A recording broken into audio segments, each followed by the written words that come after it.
Alabado, glorificado, exaltado sea el nombre de Jesús. ¿Qué tal, queridos hermanos, amigos? Y qué alegría estar con ustedes en este programa. Conozca primero su fe católica. Soy el Padre Pedro Núñez.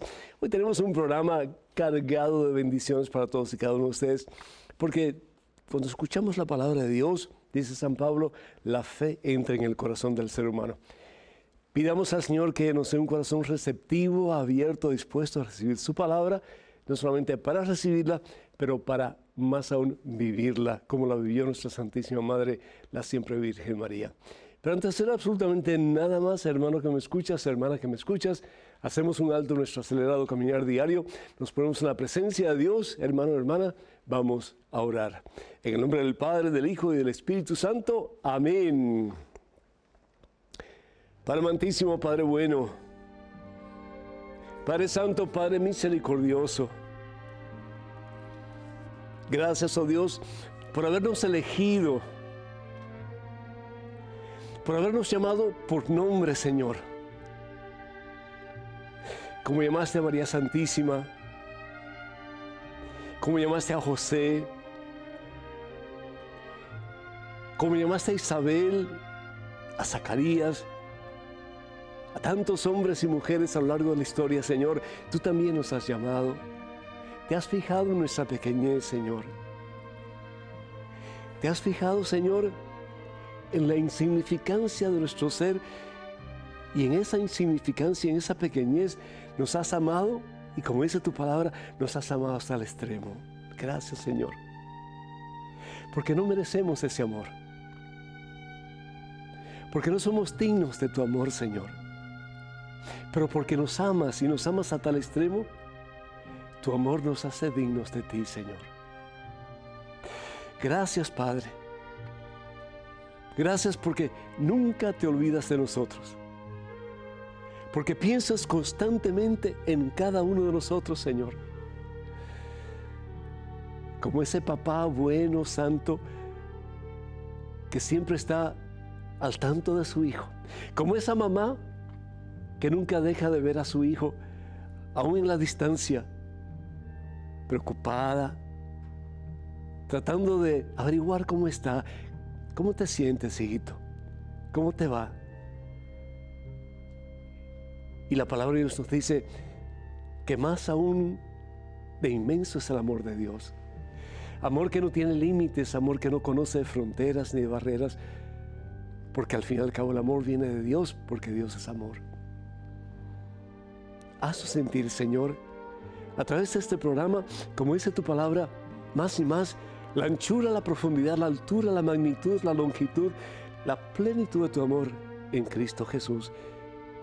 Más y más como lo sintió María Santísima, Padre Santo, que se dejó embriagar por tu divino amor, que se dejó penetrar por tu divino amor, que se dejó llenar de tu divino amor al punto de ser la llena de gracia, la llena de tu presencia, la llena de tu vida, mi Dios.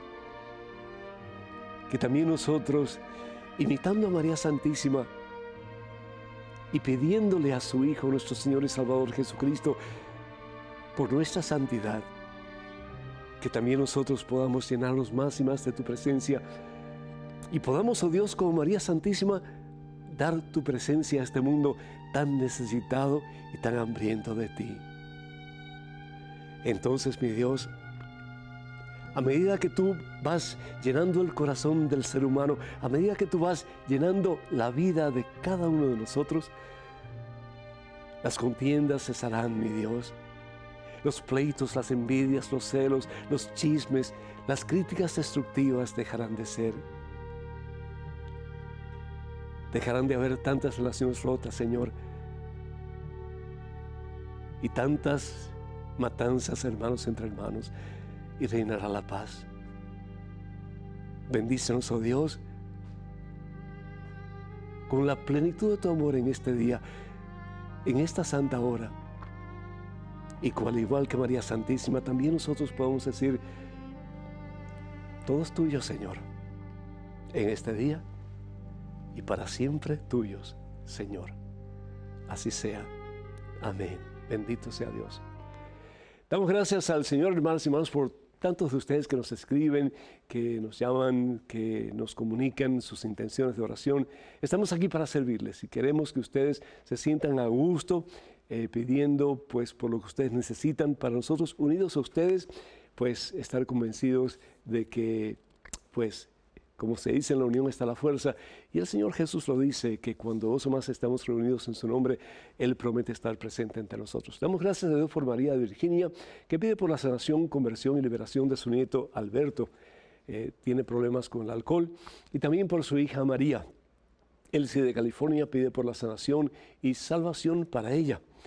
José Luis de Michoacán, México, quiere dar gracias por la recuperación de la salud de su hijo José Luis, quien sufrió meningitis bacteriana y los doctores no daban esperanza de vida. Por favor, seguir orando por toda la familia Flores Castillo. Muchísimas felicidades. Hay poder en la oración, hermanas y hermanos. Bueno, yo tengo un montón de anécdotas que pudiera compartir con ustedes, pero desafortunadamente no hay tiempo. Pero sí hay poder en la oración y las compuertas del cielo se abren para recibir nosotros abundantes bendiciones de parte de Dios. Consuelo de Brooklyn pide por el alma de Críspulo Rodríguez, que el Señor le bendiga y le dé la corona de los santos, que es el cielo. Y Marta de Virginia pide oración por Ana Angélica, que tiene problemas con el intestino, por Juan Pablo, que tiene alergia desde hace meses, y también por la recuperación y la salud de Victoria. Pedimos también, yo quiero pedir por Enrique Solórzano, que está teniendo serios problemas en estos momentos de tipo migratorio, que el Señor lo bendiga y que se abran las puertas a él y a todas las personas que de una forma u otra pues están teniendo problemas, particularmente aquí en Estados Unidos, que el Señor los bendiga. Y también pedimos por la paz en todos nuestros países de América Latina y también del mundo entero, que reine la paz, que reine el príncipe de la paz, que es Jesucristo. Y también pedimos por todos aquellos que solicitan oración a través de la página de este servidor en Facebook. La única página oficial del Padre Pedro de este servidor en Facebook es facebook.com/ppedronunes, facebook.com/ppedronunes. Tengan mucho cuidado con los perfiles falsos que piden dinero para misiones en mi nombre. Eso nunca lo vamos a hacer. Hay una frase muy hermosa en la Santa Biblia, el capítulo 1 del Evangelio según San Lucas, versículo 43. Nos dice la palabra de Dios que María va a ver a su prima, su pariente Isabel. Y dice la palabra de Dios en el versículo 42 que ella se emociona. Se emociona Isabel al encontrarse con María. Y esto es obra de Dios, hermanos, es obra del Espíritu Santo.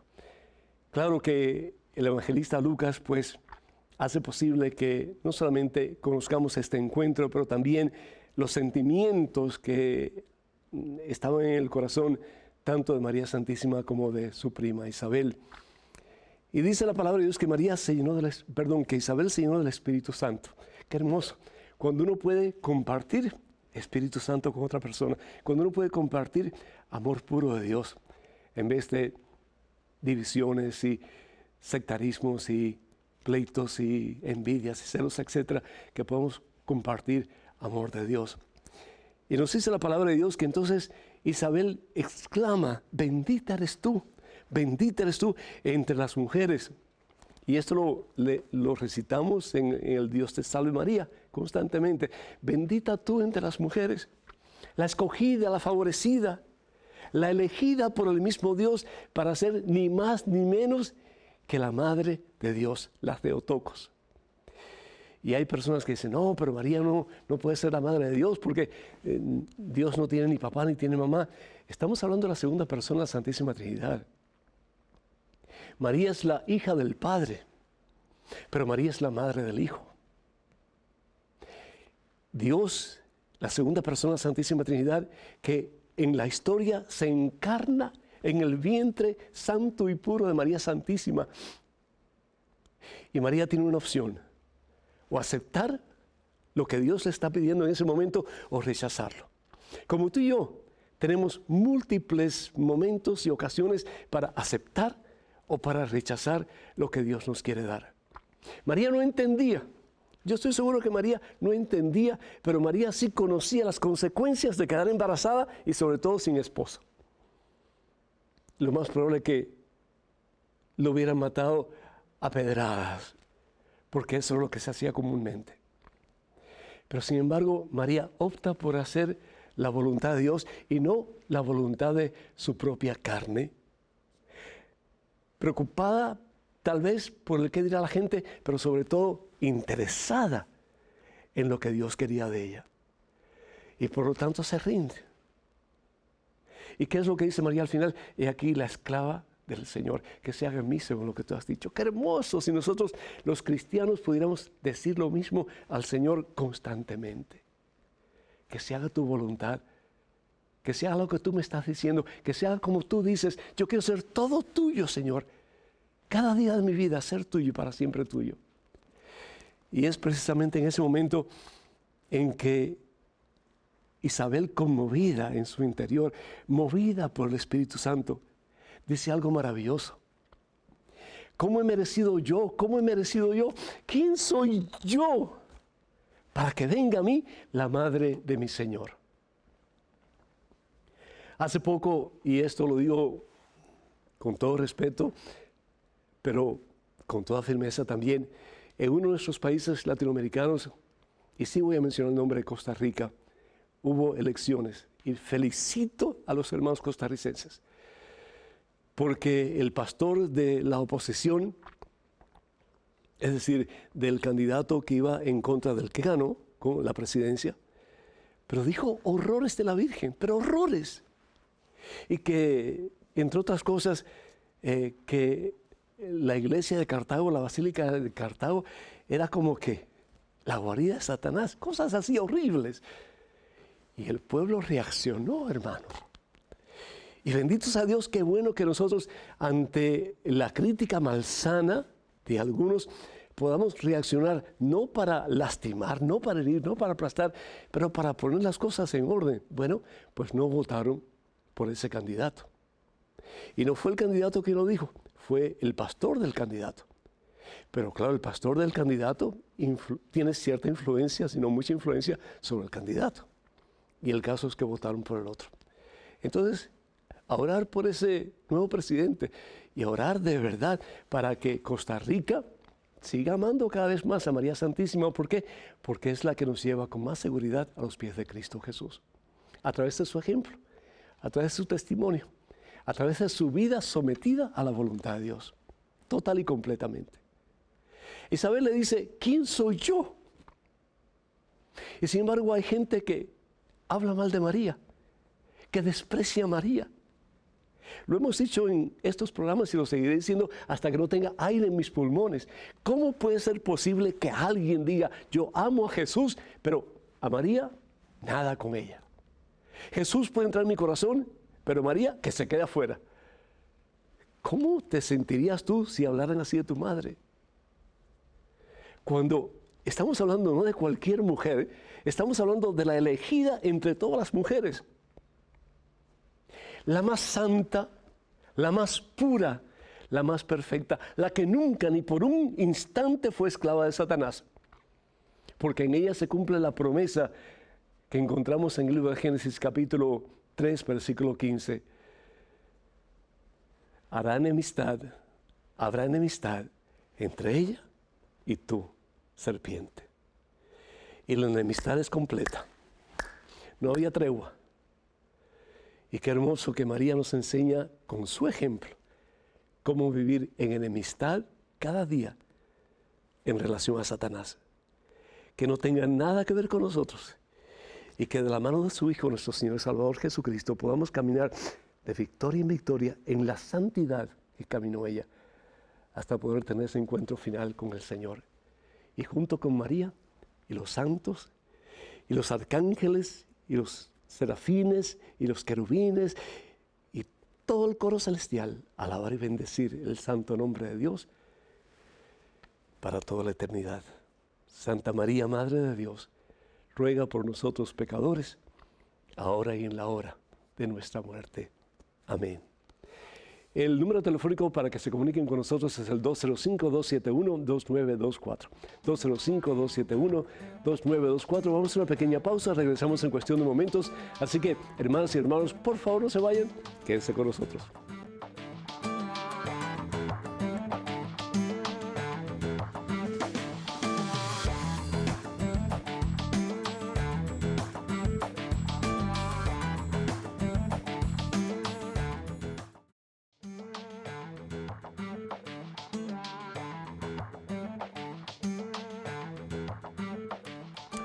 Gloria al Rey de Reyes, bendito, alabado, glorificado sea el nombre de Jesús. Y gracias, Señor, por fijarte en nuestra pequeñez. Y gracias por darnos como ejemplo a imitar a tu Santísima Madre, la siempre Virgen María. Hablando de mamás, pues quiero felicitar a Pablo Pilco, nuestro productor, por la mamá de él que está aquí con nosotros en el estudio. Muchísimas bendiciones para usted, señora Pilco, y también pues agradecer al Señor por la presencia de Lucio, que trabaja con Asiprensa en Perú. Así que pues muchísimas bendiciones para ambos, que el Señor nos bendiga en abundancia y que la pasen súper bien aquí con nosotros, particularmente en Birmingham. Tenemos en estos momentos un correo electrónico, una pregunta. Adelante, por favor. Padre Pedro, ¿por qué como católicos no nos educamos adecuadamente?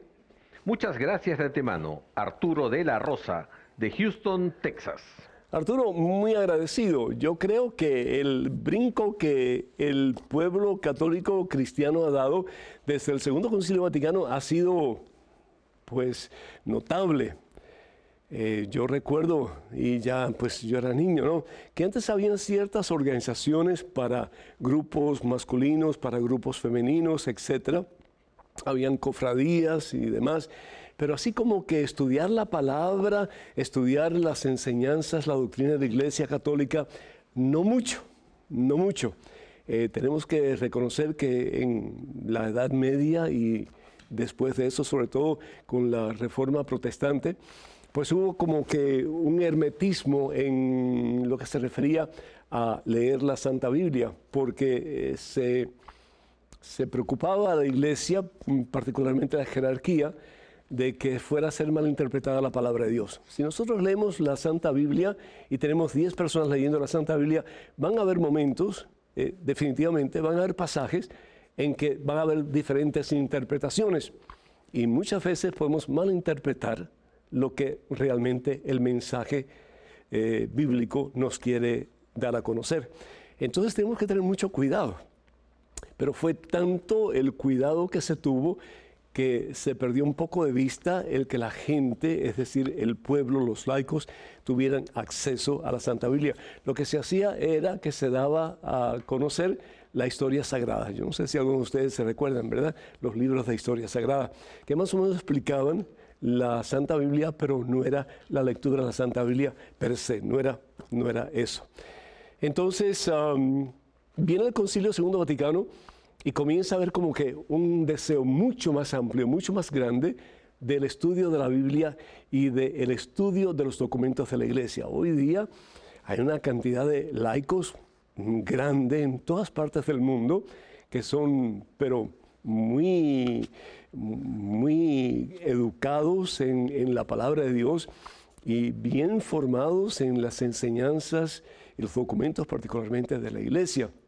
Estamos conscientes de lo que dice la palabra de Dios en Oseas, el profeta Oseas, capítulo 4, versículo 6, y lo que dice es: mi pueblo perece por falta de conocimiento.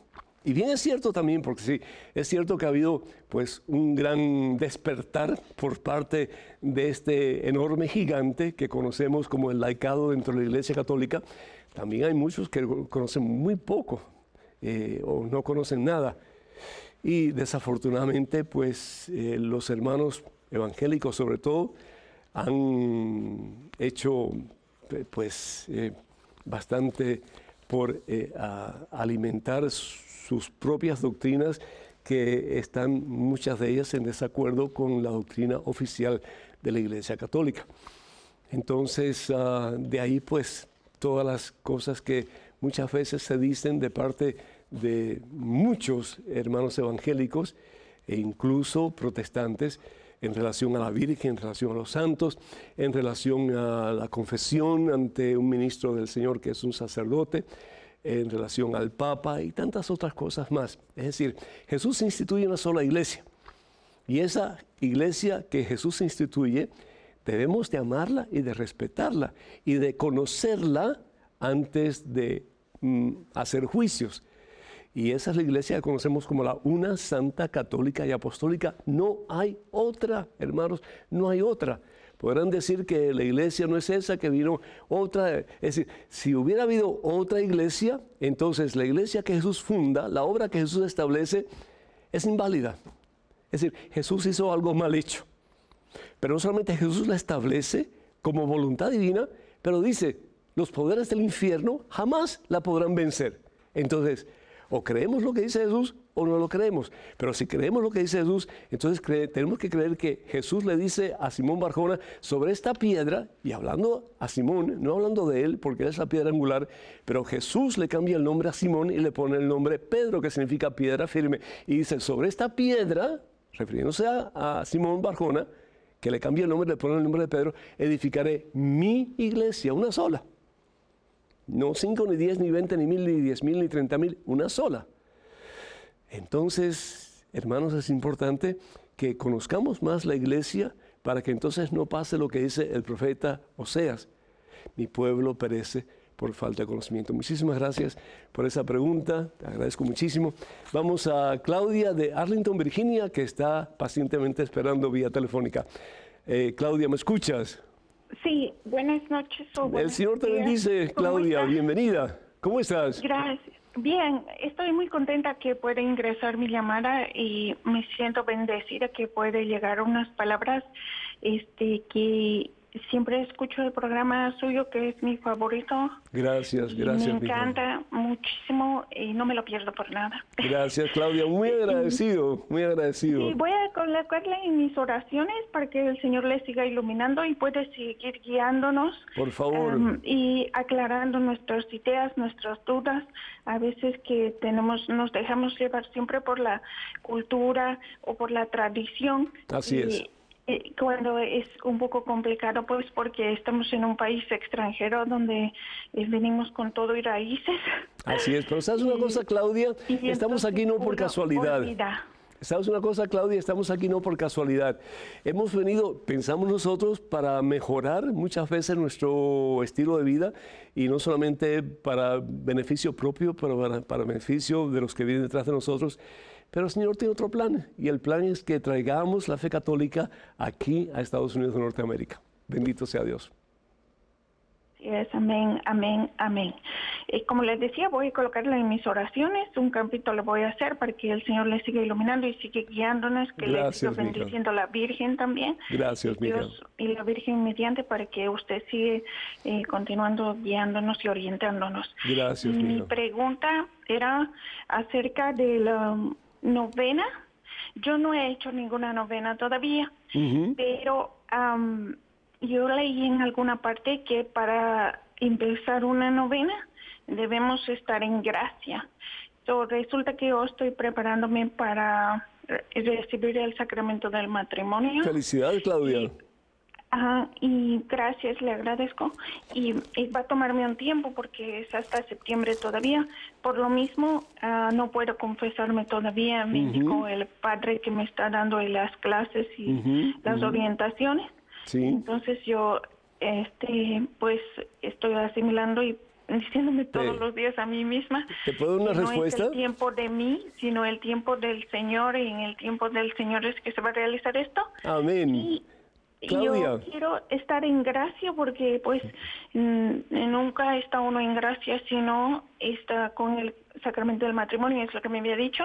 Y yo más que todo quiero estar en gracia para hacer una novena Claudia. para que mi padre, que está en mi país, que es un corazón un poco frío, amargo, un poco soberbio.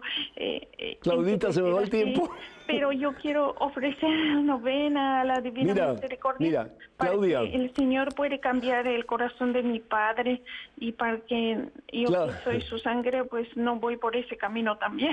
Claudia, permíteme responderte. Te agradezco mucho tu comentario. Y créeme que lo ideal cuando uno está en presencia de Dios, pues estar en gracia a Dios, es decir, sin ningún pecado grave en nuestra alma. Pero la palabra de Dios aquí en Efesios capítulo 6, versículo 18 en adelante, nos pide que oremos y supliquemos constantemente. Oren en todo tiempo según les inspire el Espíritu. y también pues intercedan por sus hermanos para que ellos pues puedan recibir también la gracia de Dios. Es decir, no es imprescindible que estemos en estado de gracia, sería ideal, pero no es imprescindible. Así que haz la novena. La novena tiene poder como toda oración, nos lleva a los pies de Jesús, y si la haces una novena en honor a María Santísima, pues tenemos la seguridad de que María Santísima estará intercediendo ante su Hijo Jesús por nuestras necesidades. Que Dios te bendiga, muchísimas gracias. Tenemos un correo electrónico, una pregunta, adelante, por favor. Padre Pedro, las medallas que la gente usa, ¿se las colocan por tradición o porque es bueno usarlas? Espero su respuesta. Lenny de California. Lenny, habría que ver qué hay en el corazón de cada persona que lleva una medalla puesta. Realmente el propósito de la medalla son tres cosas, tres partes de un mismo propósito. La primera es una manifestación pública de lo que nosotros creemos. Es decir, si yo llevo un crucifijo, si yo llevo una medalla de la Virgen de Guadalupe o en fin, ¿verdad? Lo que estoy haciendo es manifestar públicamente eso que para mí es importante y ojalá que sea lo más importante, que es Dios. Lo segundo, es decir, no tiene que ser nada elaborado, no tiene que ser oro ni plata ni nada por el estilo. No hacerlo por lucir, sino que realmente lo hacemos porque le pedimos al Señor que esté con nosotros y nos proteja. Y la medalla es un símbolo de la presencia de Dios en nosotros. Entonces, pues es importante el que usemos un crucifijo o una medalla para recordarnos que Dios nunca nos abandona. Y lo tercero que es importante también es que cuando tenemos la medalla puesta, tenemos el crucifijo puesto, el pedirle al Señor que nos haga como Él. Y si es la medalla de un santo, por ejemplo, la medalla de nuestra Santísima Madre, pedirle a nuestra mamita del cielo que nos haga más y más como ella. La palabra de Dios en el libro de Génesis, en el capítulo 1, en el versículo 27, pues nos habla y nos dice lo siguiente. Fíjense, qué hermoso. Dice, Dios os creó a imagen y semejanza suya. A imagen y semejanza Dios nos ha creado.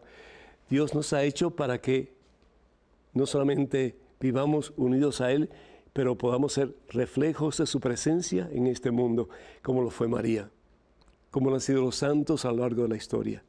Entonces, que esa medalla o ese crucifijo que llevamos en nuestro pecho, que nos recuerde, primero que todo, que Dios siempre está con nosotros, que nos ha escogido, que nos ha elegido. Segundo, que Él nunca nos abandona. Y tercero, que estamos llamados a ser imágenes y semejanzas de Él. Un correo electrónico en estos momentos con una pregunta. Adelante, por favor. Padre Pedro, ¿cuál es el significado del candelabro de las 7 velas en el Antiguo Testamento? Vuelvo a encontrar este candelabro en el Apocalipsis. Atentamente, Juan Bernal, México. Muchísimas gracias, mi hijo. Pues ese candelabro de 7 brazos se llama menorá. Menorá, y es el símbolo de Dios. El menorá es el símbolo de Dios, o la menorá es el símbolo de Dios. ¿Por qué 7? Lo hemos, creo que, compartido anteriormente en este programa, pero es símbolo de Dios porque simboliza la plenitud, la totalidad. Y Dios es todo, y fuera de Dios no hay nada. Por eso la menorá tiene 7 brazos. 4 que representan los puntos cardenales, el norte, el sur, el este y el oeste. Y 3 puntos que representan el horizonte, el punto centro o el céntrico y los 2 extremos. La totalidad de todo lo que existe realmente está bajo el dominio de Dios, porque todo lo que existe, visible e invisible, así decimos en el credo, ha sido creado por Dios. En el Éxodo capítulo 3, versículo 14, cuando Moisés le pregunta a Dios, ¿quién eres? Dios simplemente le dice, yo soy, yo soy. Es decir, Él es el eterno, el que no tiene principio, el que no tiene fin, el que es desde siempre y será para siempre. Y dice, y así dirás al pueblo de Israel, yo soy, me ha enviado a ustedes. Qué hermoso, porque no solamente Él no es una fuerza, Él no es algo estático, Él es una persona, Él es un ser, Él es amor. Y Él, amando a sus hijos que somos nosotros, está con nosotros y lo ha prometido, estar con nosotros hasta el fin de los tiempos, para después en ese abrazo eterno unirnos a Él en Cristo Jesús para toda la eternidad. Bendito sea Dios. Tenemos en estos momentos un correo electrónico, una pregunta. Adelante, por favor. Padre Pedro, ¿qué es la Iglesia Ortodoxa? Rosita Blanco, desde Puerto Rico. Rosita, Dios te bendice. La iglesia que Jesús funda, como dije anteriormente, tiene 4 características, ¿sí? La iglesia es una, porque funda una sola Jesús. Sobre esta piedra edificaré mi iglesia. La iglesia es santa, porque recibió Espíritu Santo el día de Pentecostés. La iglesia es católica, porque la palabra católica significa universal. El acto salvífico de Jesús es para todo el mundo y hasta el fin de los tiempos. Y la iglesia católica es apostólica porque es fundada sobre los apóstoles, sobre Pedro y los demás apóstoles. Cuando nosotros, por ejemplo, hablamos acerca de la iglesia de Jesucristo y nos preguntamos, ¿verdad? ¿Cuál es la diferencia entonces entre la iglesia fundada por Jesús, la iglesia establecida por Jesús y la iglesia ortodoxa? Hasta el año 1000 era una sola iglesia. En el año 1000 más o menos, la iglesia católica romana, donde está el obispo de Roma, donde está el Papa, experimenta una separación por parte de la iglesia que hoy día conocemos como la iglesia ortodoxa, que tiene su sede en aquellos tiempos en Alejandría. Y desafortunadamente, más que otra cosa, por distancia, más que por puntos teológicos encontrados por distancia, pues se separa de la iglesia fundada por Jesús. Ellos se siguen llamando católicos, pero se llaman católicos ortodoxos.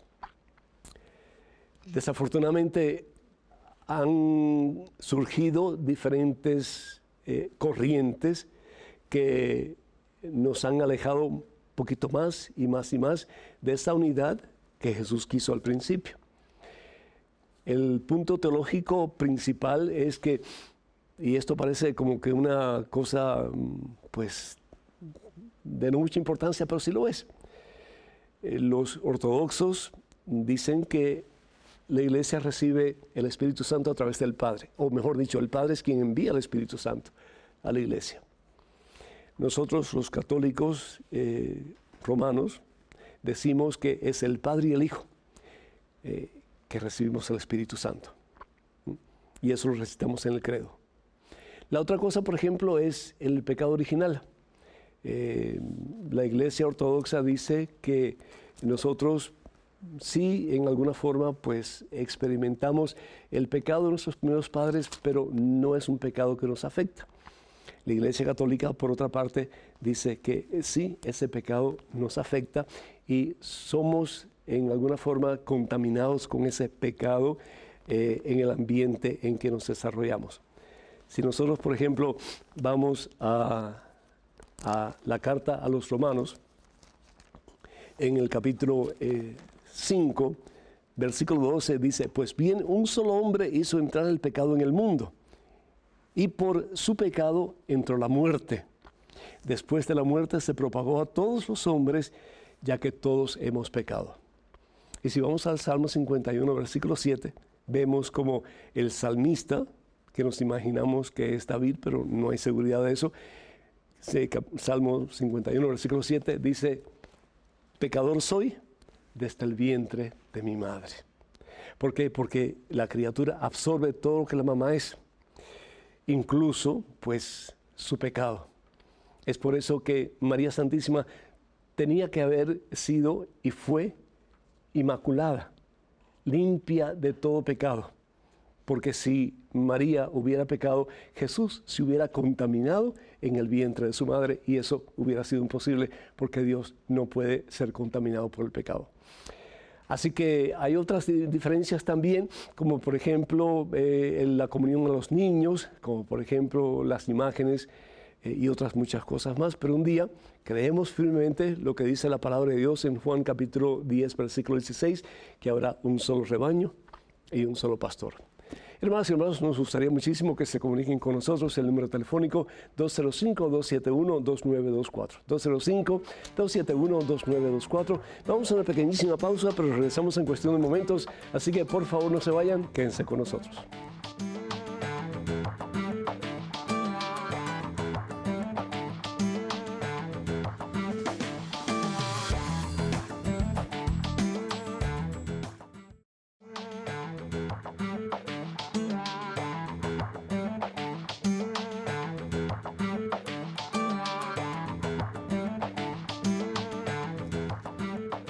Alabado, glorificado, exaltado sea el nombre de Cristo Jesús. Benditos a Dios, hermanas y hermanos. Bienvenidos a este segmento de su programa, Conozca Primero su Fe Católica. Un trabalenguas un momentito ahí, pero nada.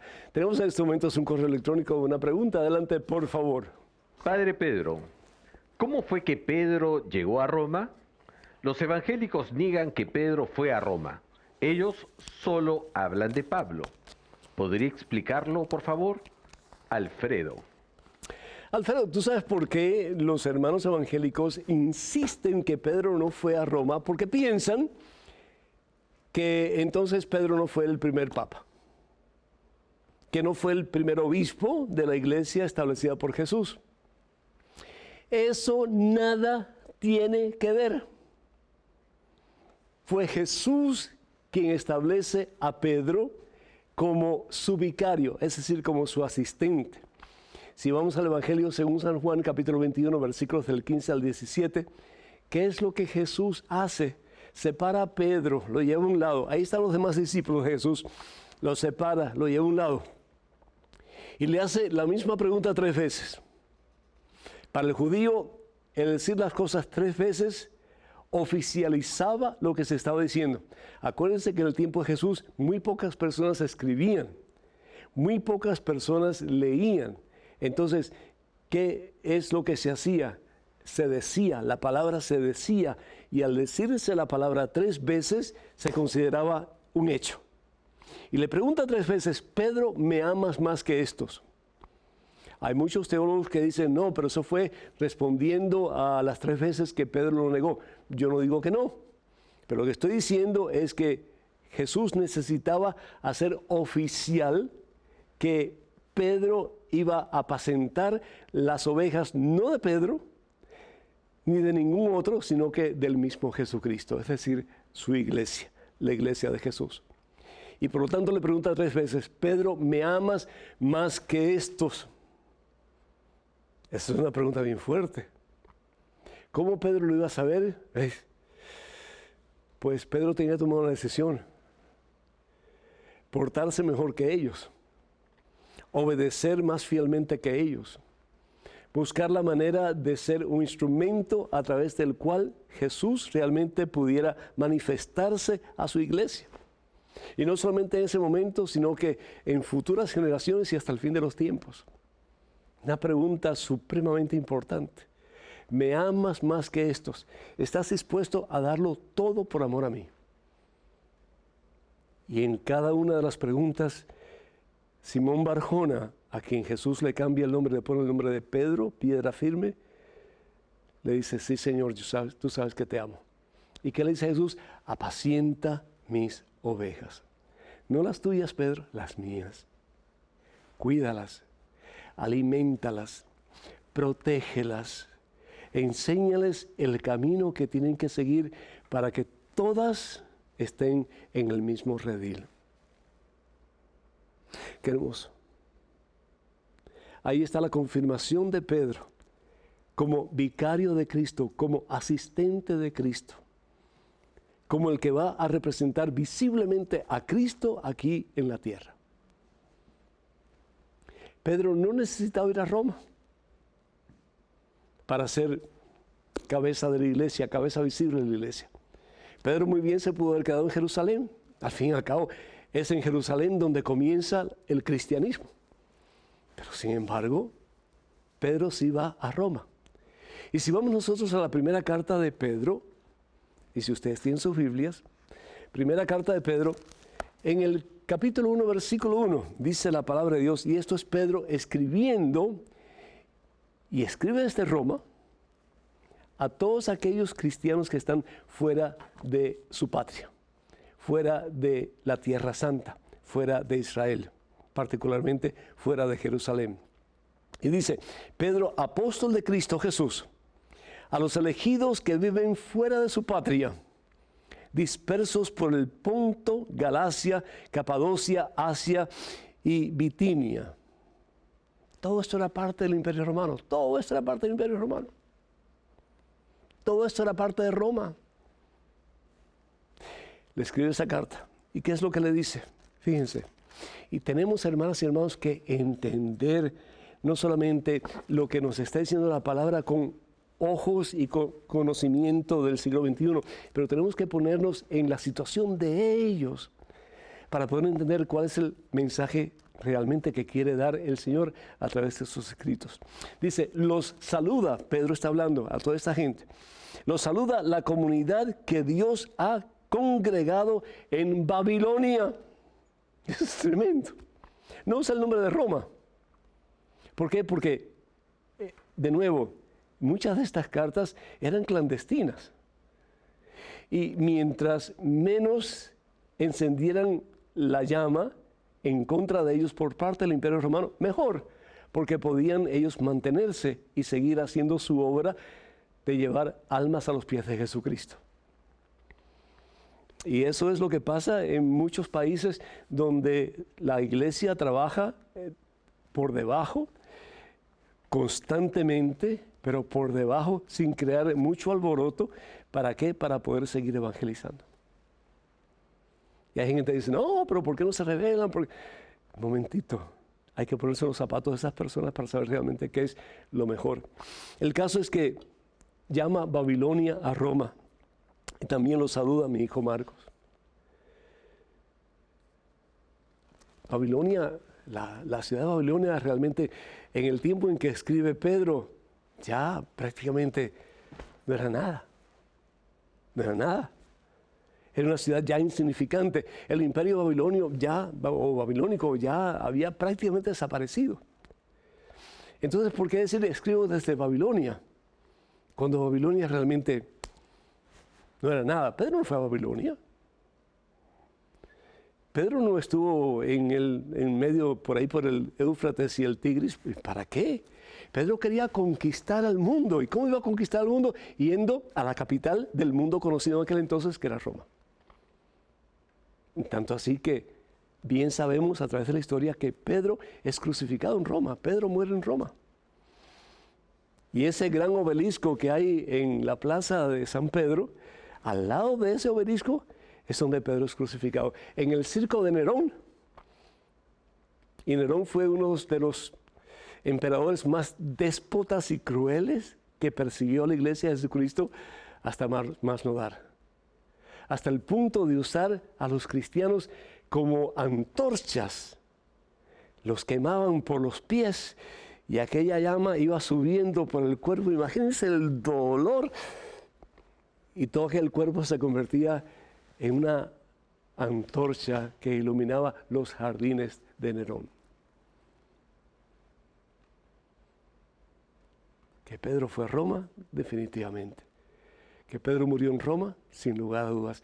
Y que los restos del apóstol Pedro, el primer papa, el primer vicario de Cristo, están al pie del altar mayor de la Basílica de San Pedro, sin lugar a dudas. Bendito sea Dios. Tenemos un correo electrónico con una pregunta. Adelante, por favor. Padre Pedro, ¿por qué dicen los hermanos separados que la Virgen está dormida y se levantará el día de la resurrección? Sandra, desde Maryland. Sandra, porque en el tiempo de Jesús se pensaba que la persona cuando moría, dormía. El concepto de la resurrección prácticamente no existía. Tal vez entre algunas comunidades como los macabeos, por ejemplo, existía algo, ¿verdad? Pero no había claridad. No hay claridad de la resurrección de los muertos hasta que Jesús resucita. Y se dan cuenta que lo que Jesús estaba hablando era no solamente de su propia resurrección, pero de la resurrección de los muertos. Y por eso es que Pablo utiliza, sobre todo en la primera carta a los Tesalonicenses, capítulo 4, versículos 15 y 16, ¿verdad? La importancia de que la muerte no es el fin de la vida de uno, sino que la muerte es como un tránsito hacia la vida eterna. Y creemos de nuevo que un día estaremos en la presencia de Dios gozando de su gloria para toda la eternidad. Y entonces, fíjense, al punto de que la palabra cementerio significa dormitorio. La palabra cementerio significa dormitorio. Esos que están dormidos. Y por eso es que el Señor Jesús en el Evangelio según San Juan, capítulo 11, versículo 14, dice, Lázaro está dormido, vamos a despertarlo. ¿Por qué? Porque ellos realmente no entendían, no tenían un concepto claro de la resurrección. Porque para ellos una persona que moría, pues quedaba dormida. ¿Y qué es lo que dice Jesús? Vamos a despertarlo. Pero ¿qué es lo que Jesús realmente tenía en mente? Voy a darle vida a ese que está muerto. No va a ser una resurrección como la de Jesús, que murió y al tercer día resucitó, pero ya para la vida eterna, ¿no? La vida de Lázaro fue una vida mortal, humana, y cuando Jesús lo resucita después de su muerte, lo resucita, pero a la misma vida mortal, a la misma vida humana. Y después Lázaro morirá y ya resucitará a la vida eterna en Cristo Jesús. Pero es el concepto. Las personas que morían, dormían. Y por eso es que algunos desafortunadamente, mal informados teológicamente y bíblicamente, dicen que María está dormida y que María en el juicio final pues ya será juzgada. María está viva, María fue asunta al cielo. Ascendió Jesús, María fue asunta al cielo, es decir, con el poder de Dios, y María está en la presencia de Dios. Y eso pues es una doctrina, un dogma que el Papa Pío XII en 1950 declaró como materia de fe. Tenemos que creer que María, por revelación divina, creemos que está en la presencia de Dios, está al lado de Jesús y está gozando la plenitud de la gloria de Dios. Y que un día, a través de su intercesión, nosotros vamos a poder gozar de esa gloria, vamos a poder gozar de esa presencia de Jesús en su infinita gloria, en su infinita presencia, su infinito amor, que es el cielo. Así que los muertos no duermen, hermanos. Aunque les sigamos llamando cementerios, es decir, dormitorios, los muertos están muy vivos y la palabra de Dios pues nos dice que Dios no es un Dios de muertos, Dios es un Dios de vivos. Y dice más aún, ustedes están muy equivocados. Evangelio según San Marcos, capítulo 12. Tenemos en estos momentos un correo electrónico, una pregunta. Adelante, por favor. Padre Pedro, ¿podría por favor explicar la cita bíblica 1 Corintios 15:52? Que Dios le siga bendiciendo. Edwin de Maryland. Muchísimas gracias, Edwin. Vamos aquí a la primera carta de San Pablo a los Corintios, capítulo 15, versículo 52. Y la palabra, de Dios dice así: aunque no todos muramos, todos tendremos que ser transformados. Pues eso es. Es decir, la muerte es una transformación. La muerte es un cambio en el ser de la persona. Vamos a estar en cuerpo y alma en el cielo, pero nuestros cuerpos van a ser transformados, van a ser gloriosos, van a ser transfigurados como el cuerpo de Jesús, que aparece en el Evangelio según San Mateo, capítulo 17, versículos del 1 al 3, en el monte Tabor, en que su cuerpo, su ser se transfigura y los apóstoles que fueron con él, Pedro, Santiago y Juan, que subieron hasta la cima del monte Tabor, pudieron ver la blancura de sus vestidos y el destello de luz que salía de él, simbolizando la misma gloria de Dios. Así que esa es nuestra esperanza, que nuestro ser sea transfigurado, sea transformado y sea transfigurado en unión con Cristo Jesús, cuyo cuerpo ya no conoce las limitaciones de un cuerpo humano, porque Jesús no está con nosotros en un cuerpo humano, sino que Jesús ha salido de su tumba, Él ha resucitado y Él viene a nosotros cada día, cada momento de nuestro existir para transfigurarnos un día en toda la plenitud, haciéndonos semejantes a Él. Gracias por sus oraciones y gracias por su apoyo económico cuando pueden hacerlo para seguir llevando al mundo a la palabra de Dios. Que el Señor los bendiga en abundancia hoy siempre, Padre, Hijo y Espíritu Santo. Vayan con Dios, hermanas y hermanos. Hasta la próxima. Dios mediante.